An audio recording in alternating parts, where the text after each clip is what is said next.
Hello everyone, welcome back to Medico Pharma lecture once again.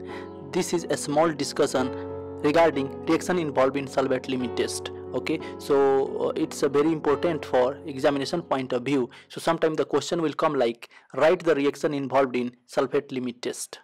Okay, now we will try to understand the reaction and then finally we will write the reaction. Okay, so for this we are going to take two Nessler cylinder. Okay, and in first Nessler cylinder we are going to add sample containing sulfate impurity.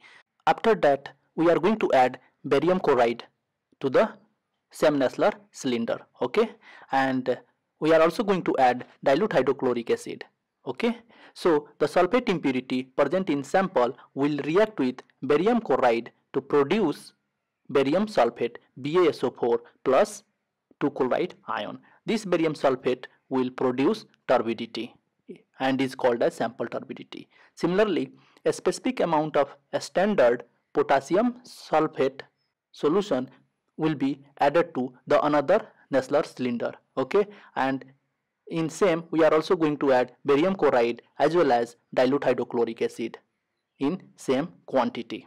Okay, so the potassium sulfate will react with barium chloride and will produce barium sulfate plus 2 potassium chloride. Okay, this barium sulfate will produce a standard turbidity. Okay, and this both sample turbidity and the standard turbidity will be compared against white background. So this is the basic concept behind the reaction involved in limit test for sulfate. Okay, but in exam we can't write like that. Okay, so to write in exam we have to give a title called limit test for sulfate. Below that we have to write reaction and we have to mention sample reaction. Under sample reaction you have to write SO4 minus 2 plus BaCl2 will give barium sulfate BaSO4 plus 2Cl minus. Okay, so here we have to write sulfate impurity in sample and barium chloride, and here we have to write dilute hydrochloric acid, and this is barium sulfate, and this is chloride ion, and this barium sulfate is producing turbidity, that is sample turbidity. Now we will write the standard reaction. Okay, so here also we are going to write the same thing.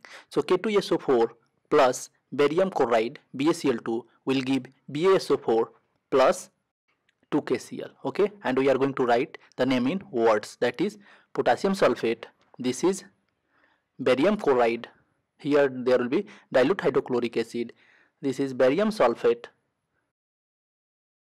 this is potassium chloride. This barium sulfate will produce turbidity. Okay, so this is all about the reaction involved in limit test for sulfate. Okay, so for detailed information kindly see limit test for sulfate. Okay, and with this we came to the end. Thank you very much for watching us. Kindly subscribe our channel and please press the bell icon and provide your feedbacks under the comment section. Thank you very much.